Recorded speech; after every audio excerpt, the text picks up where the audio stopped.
One of the biggest things going on in the tech area right now is the amount of retro gaming that's been going on. I've done a little bits of here and there on things like about that. Today's going to be quite possibly the biggest part of it that I've done to date. This is an emulator.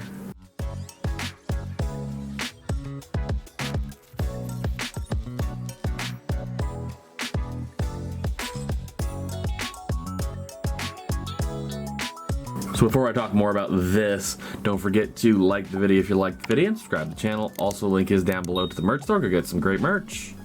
So this little thing here, as I'm showing at the moment, is a Game Boy operator. This allows you to, in just very simple terms, play your old Game Boy games.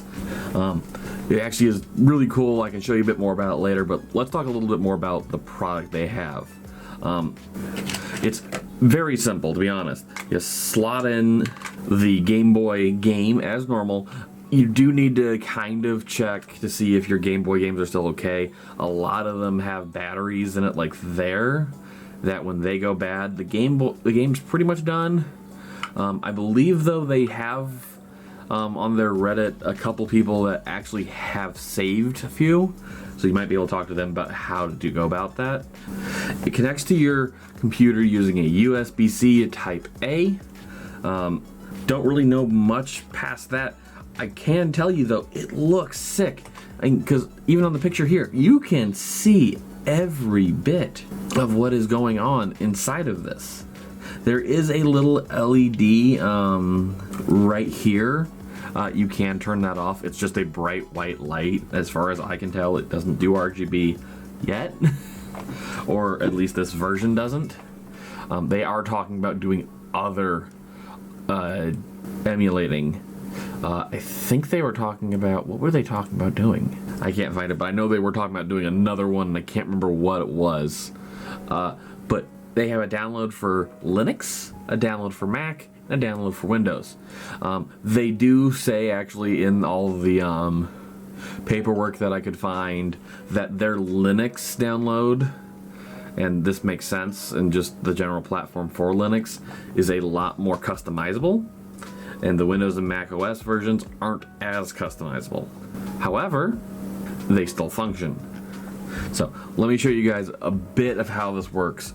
This is not a full tutorial just because I'm still learning, and there's a lot to learn about this. So the first thing you got to do, it does have a startup guide. It actually wasn't correct, at least in the experience I had, so we can talk about that in here in a second. First, you plug it in like normal. Your computer will set it up and everything.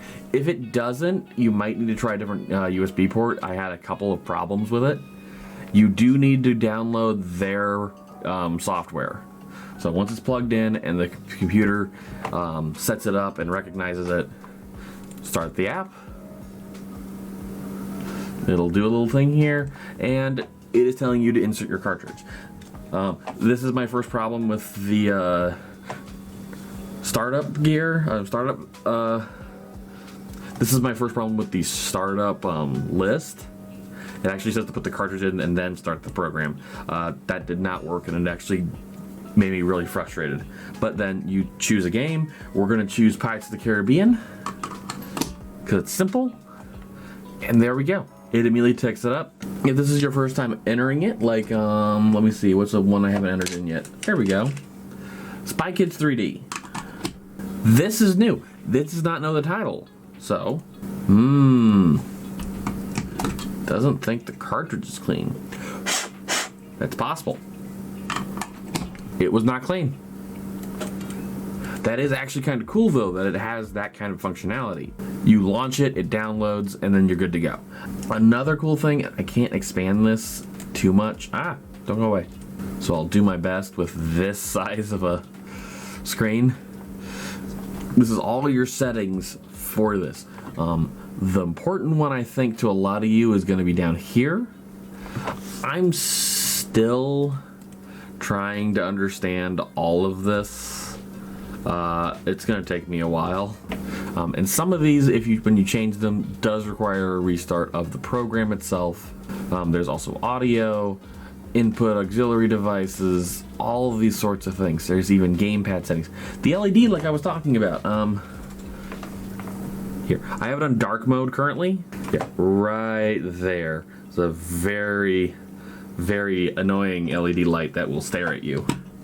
I keep it off, just for the simple idea that I don't like lights on anything that I can't control. If I can't make it a different color, I'm not using it. But you launch, it's now downloading in the top right here, and we're in. Now, they are having certain keys binded on your keyboard. You know, I don't know if you guys can hear the audio, but we're just gonna go with it. But it is kind of cool that we can do this. So let's just, it saved my games from back then. That's interesting. But let's just erase one of them. It's from like an old time. But you can see how the game is kind of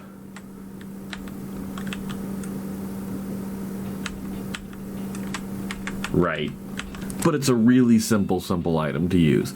It was really easy to set up as soon as I figured out what was wrong. And to be honest, there's not a lot of